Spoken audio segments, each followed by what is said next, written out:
There is a kitchen somewhere in the mountains right now, where a cabinet door opens at exactly the same time it opened yesterday, and the day before that, and 1,000 days before that. One can, one pan, a few minutes.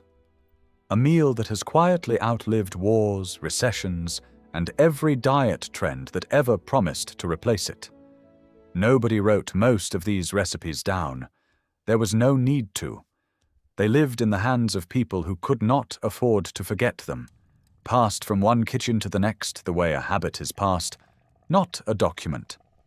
And today, quietly, in apartments and farmhouses and single-wide trailers scattered across Appalachia, they are still being made.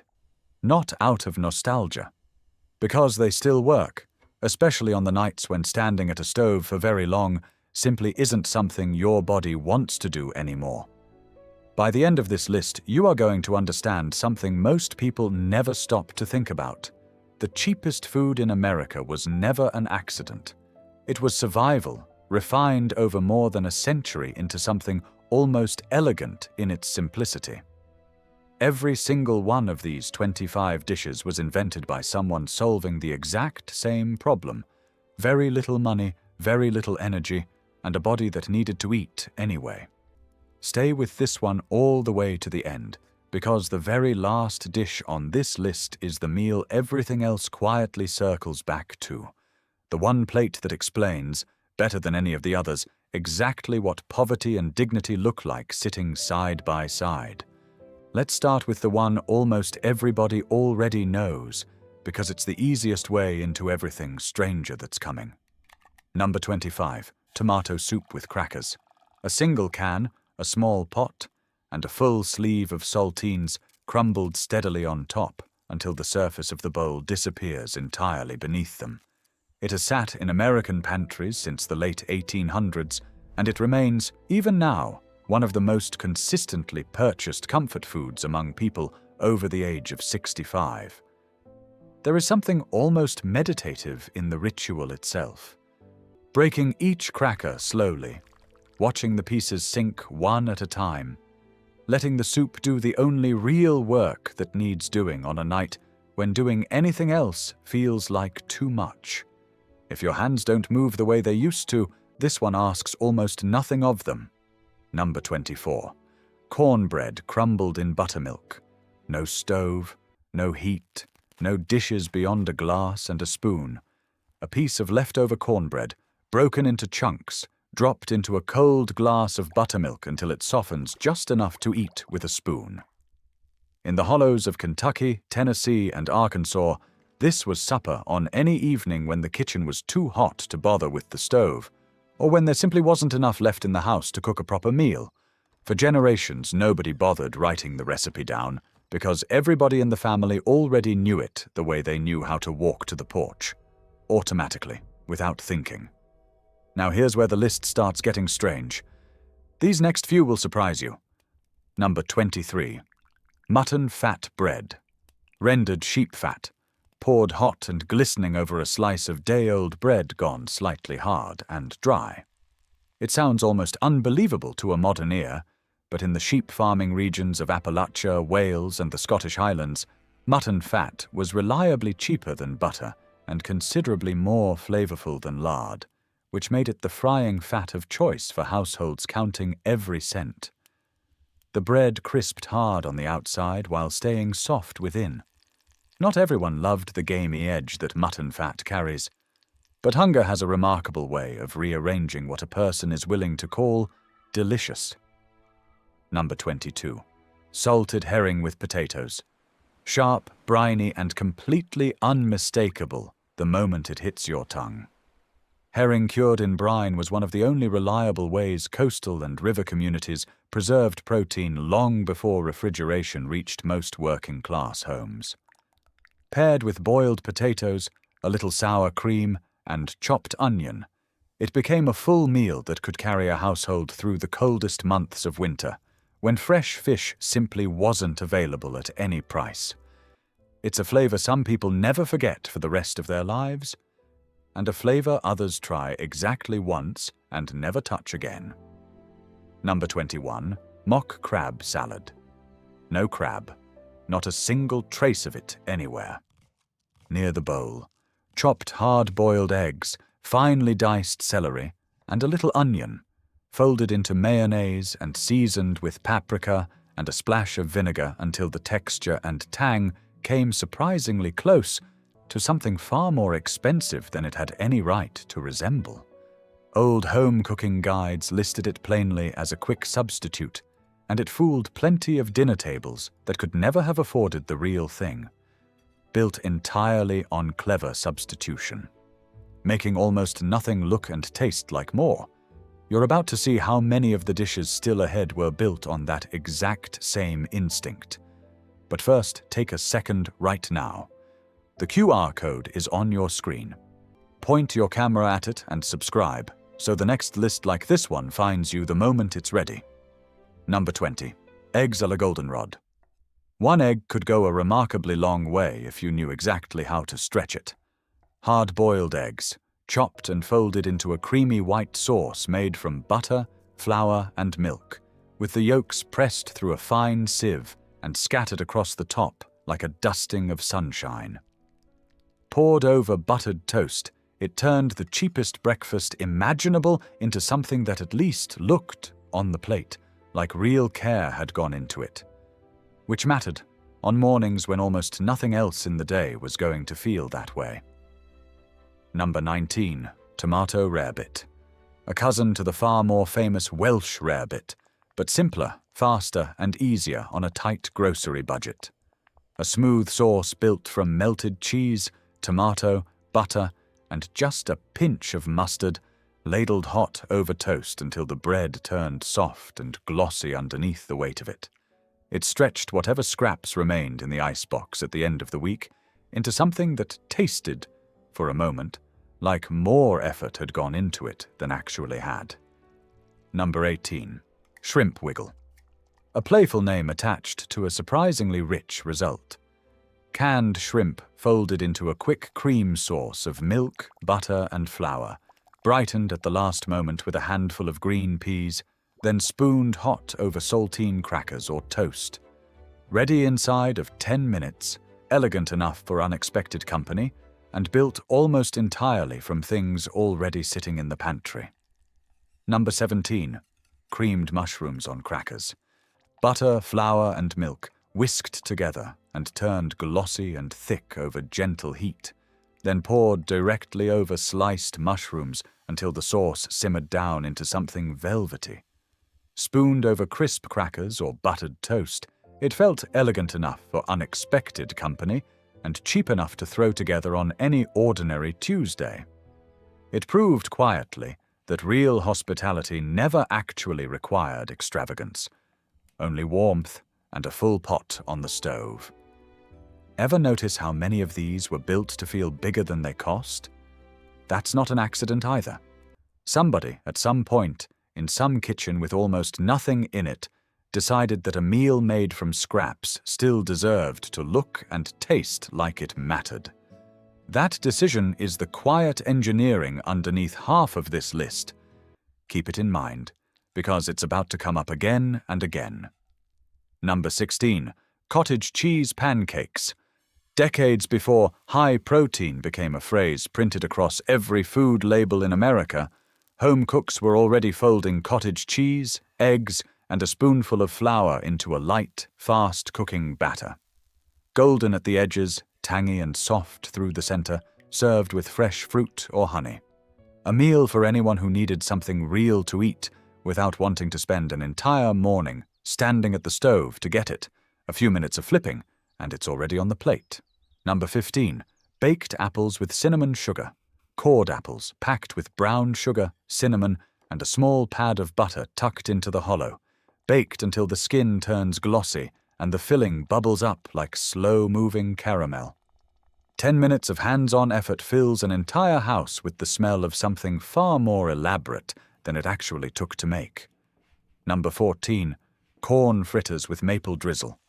Fresh or canned corn, folded into a light batter of flour, egg, and milk, dropped spoonful by spoonful into a hot skillet, where it sizzles and rises into small golden pillows. crisp outside, soft inside, drizzled with maple syrup at the very end until it becomes something caught between breakfast and dessert. Number 13. Bacon fat griddle cakes. Leftover bacon grease, saved in a jar by the stove, used in place of butter or oil, griddled into pancakes made from flour, milk, egg, and a touch of cornmeal. Crisp at the edges, soft in the center, carrying a smokiness no ordinary pancake batter could match. Nothing about this recipe demands an extra trip to the store. It only demands the discipline of saving what most kitchens throw away without a second thought. Number 12. Stewed dried apples. Before refrigeration reached most rural homes, drying apples in the late summer sun was simply how a family kept fruit edible through the winter that followed. Simmered slowly back to life with cinnamon, sugar, or a pinch of clove, the leathery slices plump up and turn tender again, filling the kitchen with the smell of a season that had technically already ended weeks earlier. Number 11. Rolled oats and bacon. Oats simmered slow in a mixture of water and milk until they thicken into porridge, finished with a handful of crisp bacon crumbled straight on top. The smoky, salty edge cuts through the creaminess in a way that feels almost indulgent, despite costing almost nothing. During strict rationing in the early 20th century, this was one of the only ways a household could stretch a small amount of meat across a breakfast substantial enough to actually carry a person through to evening. Number 10. Ham and red-eye gravy. Country ham, fried hard in a cast-iron skillet until the edges turn deep brown, then deglazed with something almost nobody expects the first time they hear it. Strong black coffee, poured straight into the hot pan drippings. Thin, reddish-brown, faintly bitter, sharp enough to cut clean through the richness of the ham fat underneath it. Common at breakfast tables among rail and mill workers, where the caffeine hidden inside the gravy did quiet double duty getting a person through a long shift. Now the list is about to change shape completely. The next stretch isn't fast. Some of these take an entire afternoon on the stove, but stay with it because there's a reason they belong here, and it might be the most useful reason on this whole list. None of what's coming asks you to stand over anything. You put it in a pot, you walk away, and hours later dinner is simply there. For a body that gets tired standing at a counter, that isn't a compromise. That might be the real point of this entire list. Fast has never actually been the goal. Ease has. And sometimes ease means 5 minutes of effort up front, followed by 3 hours of doing absolutely nothing while a pot on low heat does all the remaining work for you. Number 9. Navy bean soup. Cheap to make, deeply filling, and easy to carry from place to place, which is exactly why it became a staple of military kitchens for generations. Dried beans, simmered for hours with ham hock or cured pork, produce a thick, hearty soup that costs almost nothing to make in bulk. What began as a way to feed soldiers as cheaply as possible became, decades later, a way for retirees on fixed incomes to feed themselves using that exact same math. One big pot, several nights of dinner already done, no second trip to the stove required until it's gone. Number 8. Apricot chicken stew. Tangy, gently sweet, and unmistakably different from almost anything else on this list. Chicken simmered low and slow with dried apricots until the fruit breaks down completely into the sauce, producing something bright and warming at once. It reflects a wider wave of home cooks reaching past their own borders for flavor, discovering that a single pot, left alone long enough, could carry a whole evening without anyone needing to hover over it. Number 7. Pork and sauerkraut. German-American communities carried this dish across the ocean, and it put down its deepest roots in Pennsylvania. Pork cooked low and slow until it falls apart at the gentlest touch, paired with tangy sauerkraut and almost nothing else required. Proof that some of the most comforting food ever served at an American table was never American to begin with, only adopted, and adopted completely. Number 6. Cabbage rolls. Ground meat and rice, wrapped in softened cabbage leaves, simmered slowly until everything inside turns tender. Polish immigrants carried this dish across the Atlantic, and it spread through working-class kitchens because it did something that felt almost like magic to a household counting every dollar. It made a small amount of meat feed an entire family for one night, and it kept perfectly well for several nights after that. Once the cabbage went into the pot, there was nothing left to do but wait. No checking, no stirring, just the smell slowly filling the house. Number 5. Swiss steak. A distinctly American invention despite the name that suggests otherwise. Tough, cheap, round steak, braised low and slow in a tomato sauce with bell peppers until even the toughest cut of beef turns tender enough to cut with the side of a fork. In the 1930s and 40s, when the only cuts within reach were the ones nobody else wanted, this technique alone could turn a bad piece of beef into a proper Sunday dinner. Number 4. Beef kidney stew. This one will surprise you because organ meat has almost vanished from modern plates. But for well over a century, it was the protein working families could actually afford, back when the cheapest cuts were the parts nobody wealthy wanted. Kidneys, browned hard and then simmered with onion, garlic, and whatever root vegetables were in the cellar, produce a stew, dark, mineral, and rich enough to stretch a single small cut of meat across several nights. It has nearly disappeared from modern tables entirely, except in the memory of people who grew up eating it because there was nothing else in the house, not because anyone would have chosen it first. Number 3. Ropa vieja. Shredded beef, simmered low and unbelievably slow in a rich tomato sauce until the meat gives up and pulls itself apart with barely any resistance. Brought into American kitchens through Cuban and broader Latin communities, it became especially popular once the home slow cooker made all-day braising possible without anyone standing over a hot stove for hours. Bold, warming, and built specifically to feed people who had almost nothing left in the pantry by the time payday finally arrived. That's the last of the slow ones. Everything from here forward is fast again. And this is where the list gets personal. We're closing in on the very oldest, most stubborn dishes here, the ones that predate almost everything else by decades, still made today by people who never once thought of themselves as preserving anything, only feeding themselves the way they always have.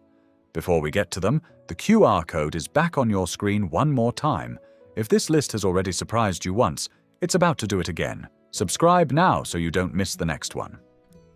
Number 2. Bread and gravy. Bacon drippings or butter, a spoonful of flour, a cup of milk, stirred over heat until it thickens, poured over a plain slice of bread. In the hardest years of the 20th century, this was sometimes the only meal available in an entire day. Families across the Ozarks and the Great Plains called it by a dozen different names: poor man's gravy, sawmill gravy, milk gravy, different words for the exact same plate, made the exact same way, in kitchens hundreds of miles apart that never once spoke to one another and never needed to. And now, at last, the one dish that everything else on this entire list quietly leads back to. Number 1. Hot dogs sliced in beans, a single can of pork and beans, a package of hot dogs, sliced thin and stirred straight through, heated for 3 minutes in a pot or a microwave, eaten straight from the bowl without any pretense of ceremony. No elegance, no clever backstory, no imported flavor borrowed from somewhere else. It is, quite plainly, the meal that generation after generation turned to when there was truly nothing else left to make. Protein, fiber, and salt, stretched as far as it could possibly go, served without ceremony, because ceremony itself was a luxury nobody at that table could afford. That, right there, is the thread running through every dish on this list. All 25 of them. From the tomato soup that opened this video to the hot dogs and beans that closed it, and everything strange, slow, or surprising in between. None of these meals were designed to impress anyone. They were designed to keep a person fed, with dignity fully intact, using only what was already sitting in the cabinet. That is not a small thing. It is, in its own quiet way, an act of real defiance, choosing to sit down, set a real plate, and eat, instead of letting a hard day decide you don't deserve the effort anymore. So here's a small challenge before you go. Pick just one of these 25. The bread and gravy, the tomato soup, the cornbread crumbled into buttermilk. Make it sometime this week and sit down at a real table when you do, not the couch, not standing at the counter with the bowl balanced in one hand. Eat it the way the people who first made these dishes ate it, slowly, deliberately, and without a trace of apology for what's on the plate in front of you. None of this is medical advice, and if you have specific dietary concerns of your own, it's always worth checking in with a doctor before making any major changes to what you eat. Before you go, the QR code is on your screen one final time. If any of these 25 brought back a memory or reminded you of someone else's kitchen, subscribe and tell us in the comments which one you grew up eating. Because if you've made it this far, you already know why these dishes refuse to disappear. It was never really about the ingredients. A can of beans, a slice of bread, a jar of peanut butter, none of it is remarkable on its own. What's remarkable is what it meant every single time that someone chose to prepare it anyway, on a night when preparing anything at all took more effort than it should have. That choice, repeated for decades in kitchens that never knew about each other, is the real inheritance sitting underneath every item on this list. Not the recipe. The refusal to stop feeding yourself